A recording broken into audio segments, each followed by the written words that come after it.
How are you guys? Oh, well, Yeah, we're pretty good. we're pretty good. It's been a big week, obviously, a lot going on, but you know, we've had some good news today. There's been some rain in different parts of the country, and one of the big fires on Kangaroo Island was, you know, thought they were going to lose the big township there, and they managed to avert that. So, you know, you look for the silver lining in all of this, and there's been a little bit the last 24 hours, which is good news. One of the key things about Kangaroo Island, Dave, like before just jumping in here, is that in Australia, and what probably people don't realise around the world, is that in a lot of the mainland Australian koala populations, chlamydia is actually endemic, and it causes pretty bad kind of eye disease and gastrointestinal, like urogenital disease. But koalas in Kangaroo Island are actually like chlamydia free.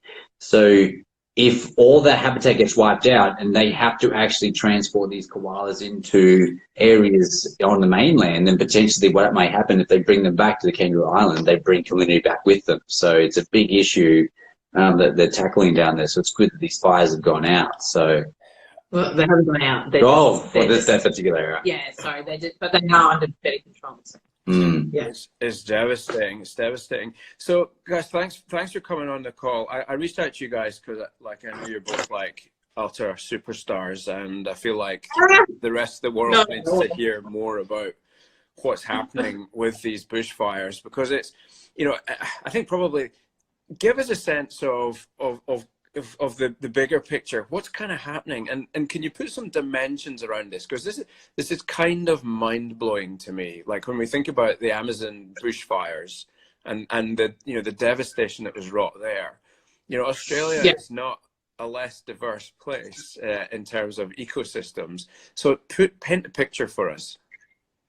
Yeah, so when you're actually just going to your last point there about biodiversity, Australia, because it's been isolated for millions of years, has one of the most unique biodiversities in the whole world, and so hence the impact of something like this is huge, to the loss of species that are found nowhere else in the world. And to put it in perspective, we're talking about something like 7 million hectares now. Compared to, say, the California fires that occurred in 2018, that's like 8 times that big. It's as you said, multiple times bigger than the Amazon fires as well. And so it's hard to compare. You know, I keep seeing these images on social media of, you know, comparing it to population areas in Europe and different parts, just to try to, as you said, get your head around the magnitude. And I think the other thing to note is, Dave, that we are only halfway through summer here. So this potentially is something that we're going to be facing for the next, at least the next month or so. Literally, it's a day-to-day dynamic changing situation. And it hasn't rained for so long in some areas. Actually, some people who live in those areas feel and just believe in their soul that it's never going to rain ever again. It's like they just haven't seen rain for so long, and they've seen such devastation with the fires that they actually just, to the point where they feel like there's no coming back from this. Do they have a sense yet of, and it's probably, you know, it's too early for it, I'm sure questions will turn to this, you know, when the end comes, if the end comes. Do they have a sense of what even kicked these off? I mean, was it lightning strikes? Was it something more nefarious?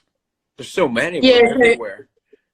No, and that's a really good question. I think the answer to that is you got to understand that this was a situation that's really been catalyst because of this huge amount of like fuel that is waiting to burn because of the drought that's been in existence for these last couple of years. So it takes absolutely almost nothing. It's a smaller spark to start a fire off, hence why, you know, on a day-to-day basis, fires are just starting in all different parts of Australia.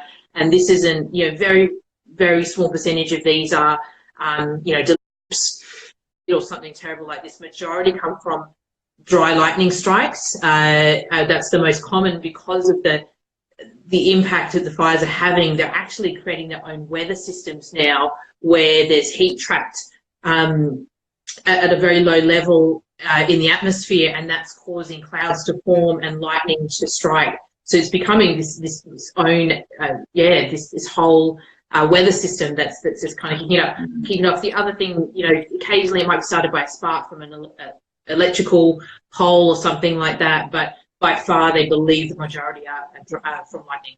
And I guess so many of the trees have got such high, like eucalyptus, such a high amount of oil in there as well. Once they go, they just go. Yeah, absolutely. I'm sure you guys have probably seen the footage of when you just get these massive explosions where the cover just explodes over the top of the trees. And if you can imagine, just getting back to the wildlife for a second, a lot of the time, because bushfires are just part of Australia, it's part of the natural progression of things from year to year, but it's just really the intensity and the amount of this fuel that's allowing these fires to burn at just such high temperatures and such extreme conditions.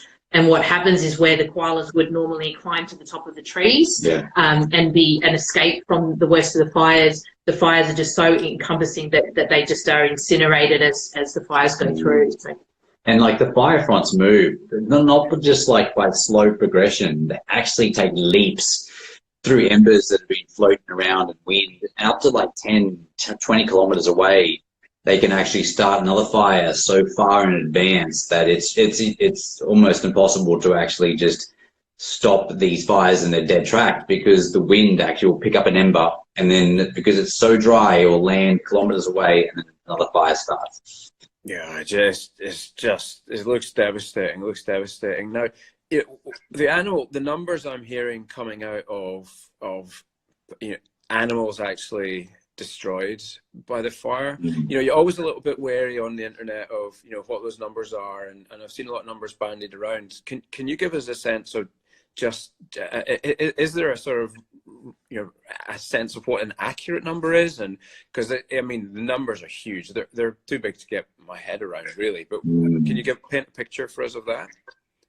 Yeah, sure. And there's been quite a few ecologists who are really putting a lot of time and thought into what are these sheer numbers, because if animals, obviously our attention are on the larger mammals that have been killed, but obviously we've got everything from the very smallest little marsupials that inhabit this country.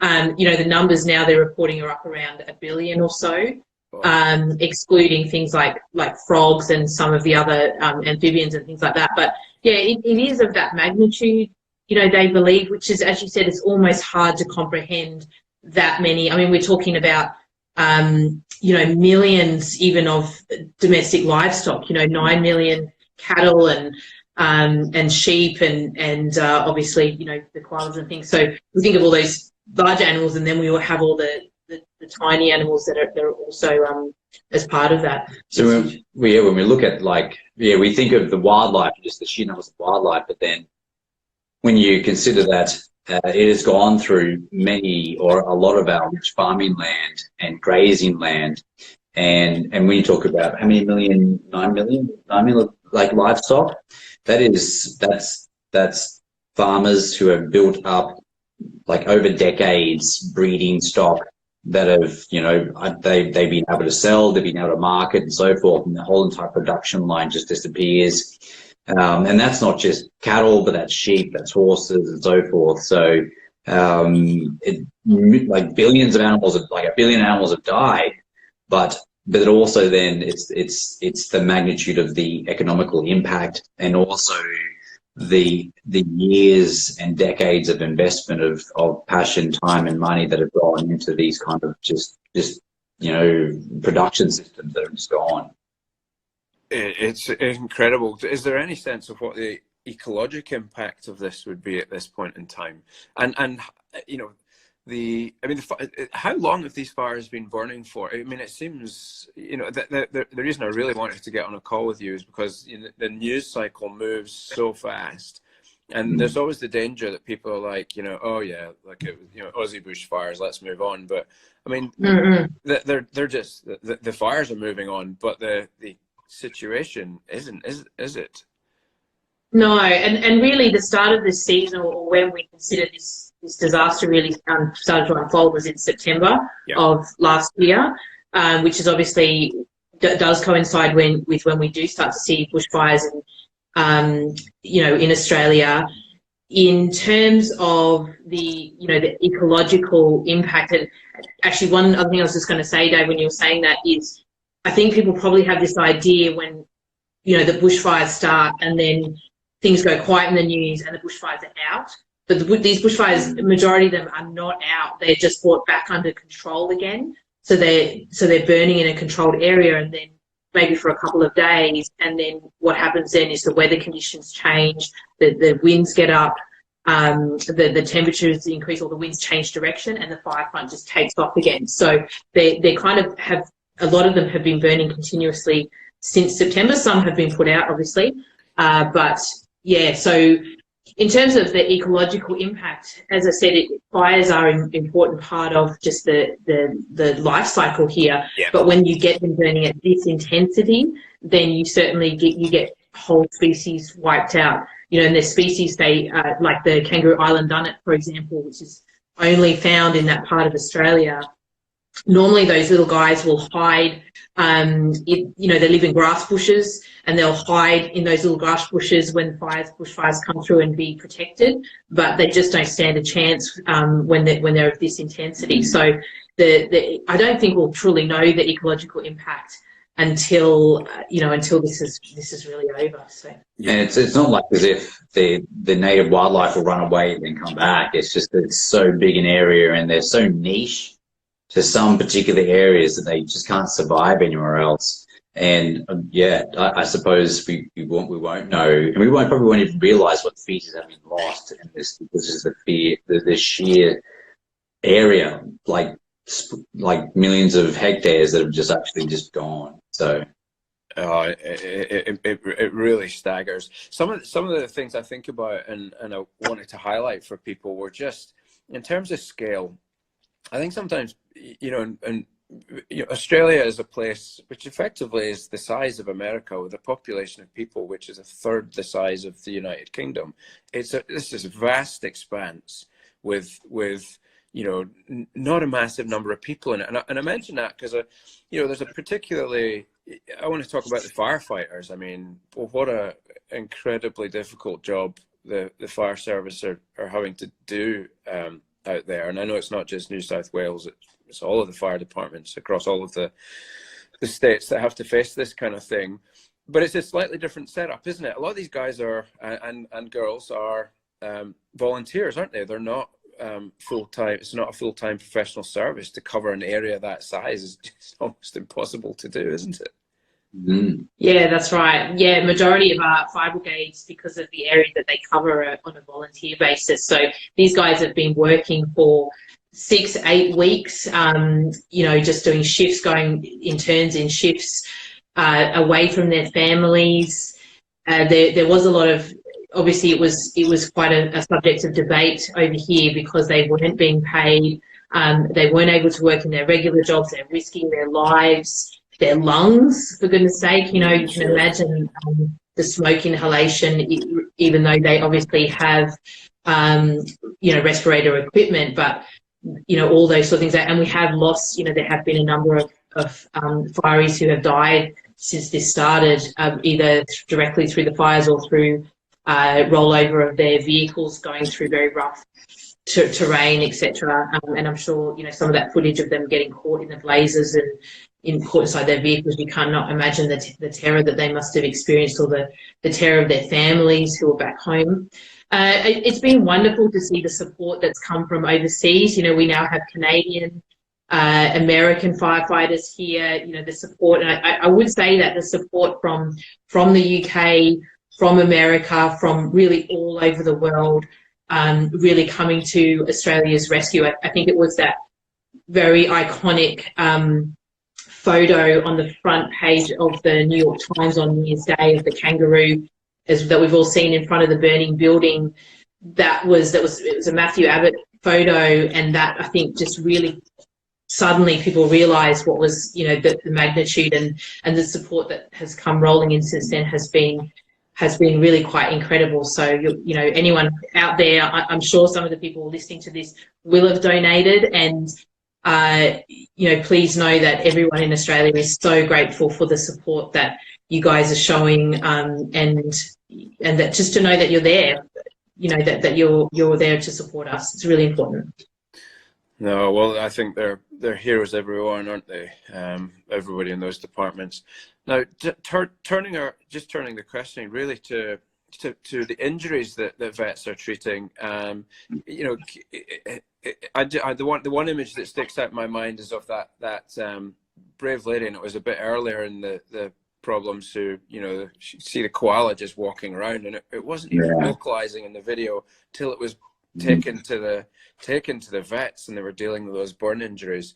But some of this must be horrific stuff for the carers to treat and just to see.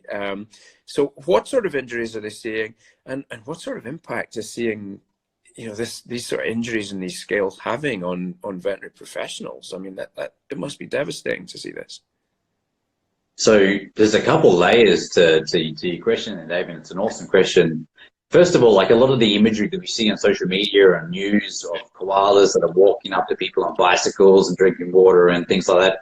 And there was something recent about a dog standing next to a koala drinking out of a pot plant with a dog.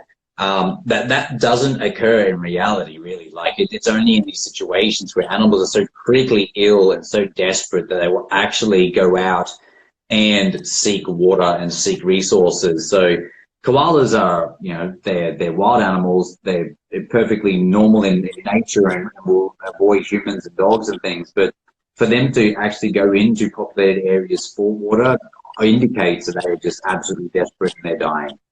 And the kind of injuries that they're seeing, that the frontline people who are in these areas are seeing is not just burns, but also like smoke inhalation, and then dehydration. Like the problem isn't just now, but the problem is that actually the season has been so dry that these koalas who normally live on just eucalyptus leaves are drinking or eating these leaves that are just dry. If they're dehydrated, they're malnutrition, they're at a point of starvation.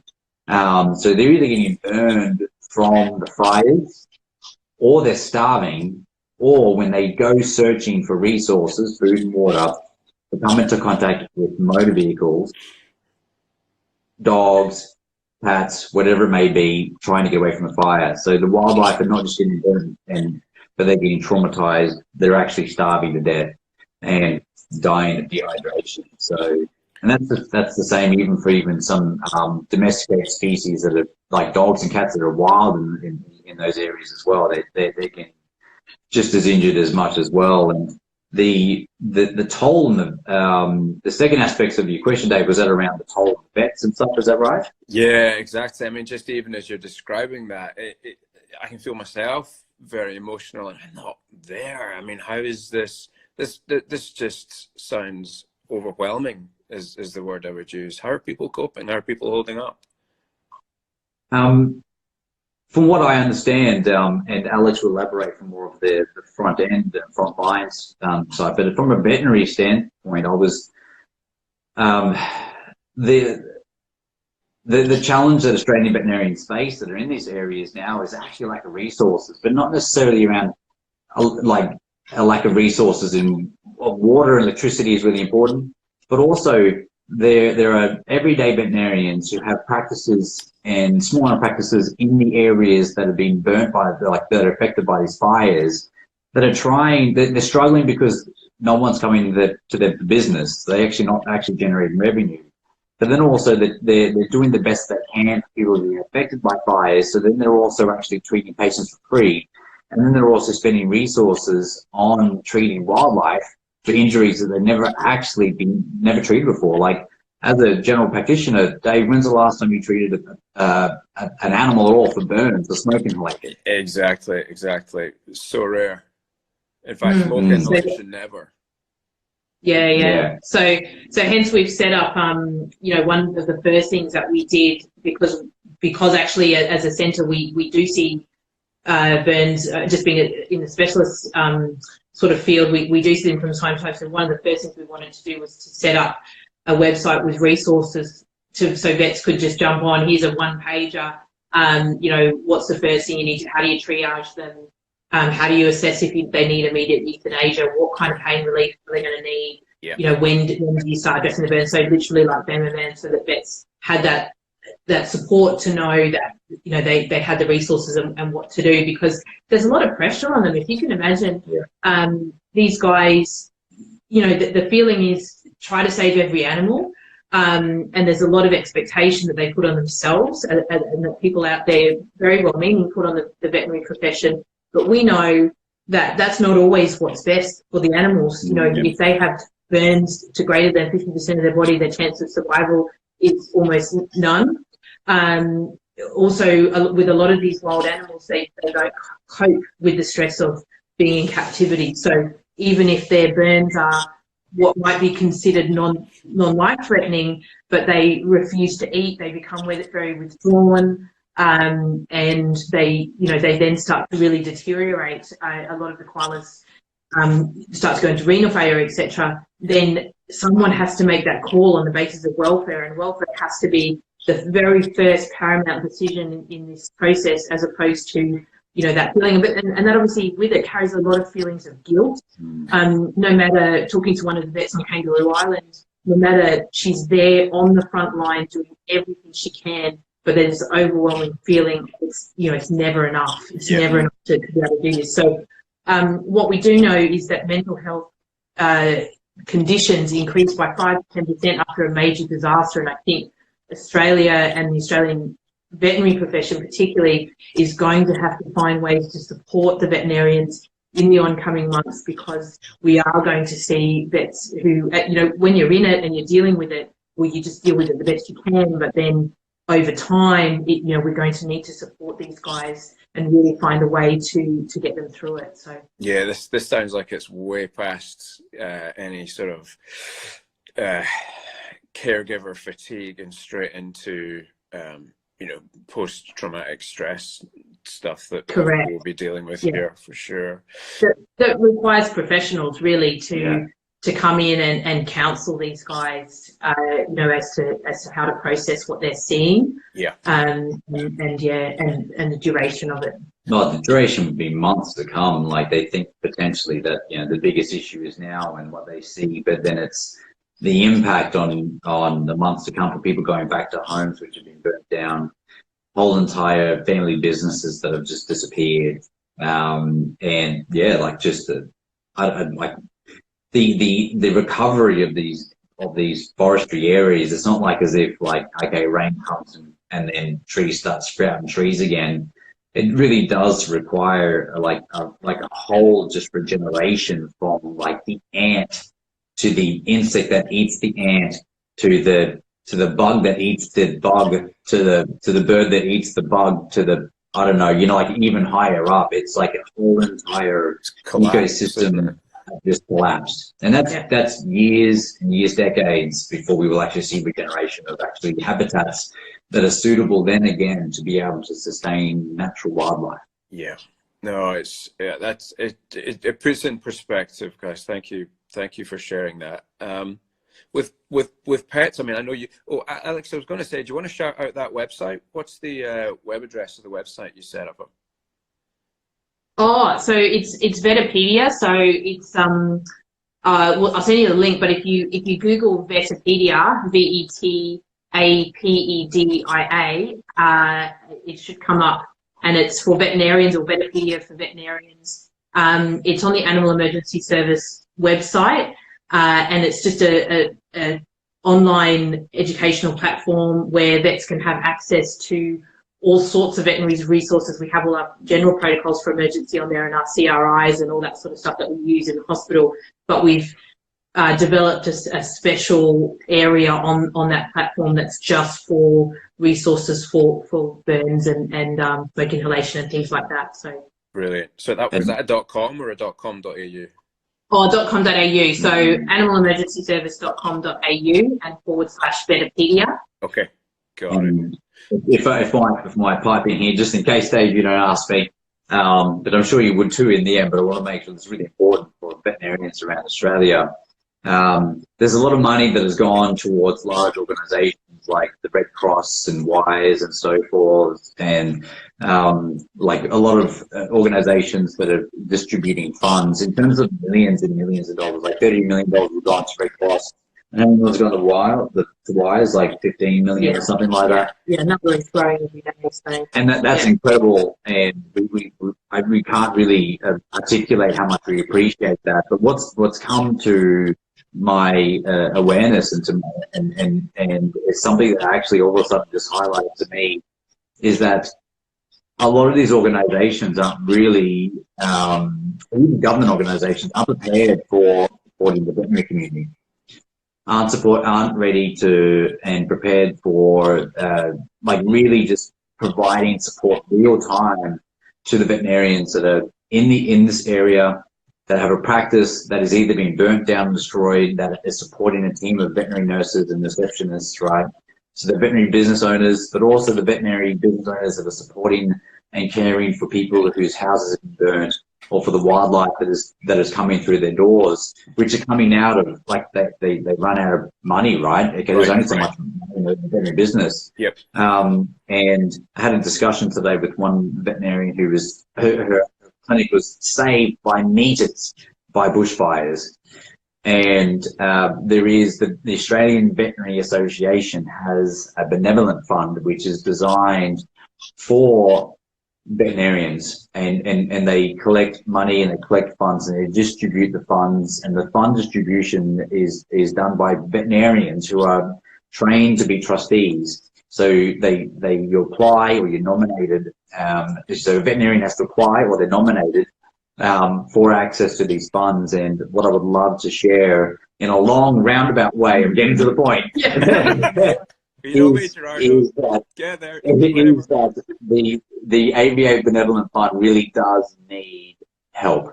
Yeah. Because money has gone elsewhere, but it hasn't actually gone to the veterinarians that are on the ground. So it's www.ava.com.au/donate. And that money that you put there goes to veterinarians. That's brilliant. So, that is exactly what I was going to ask as my sort of roundup question, Gerardo.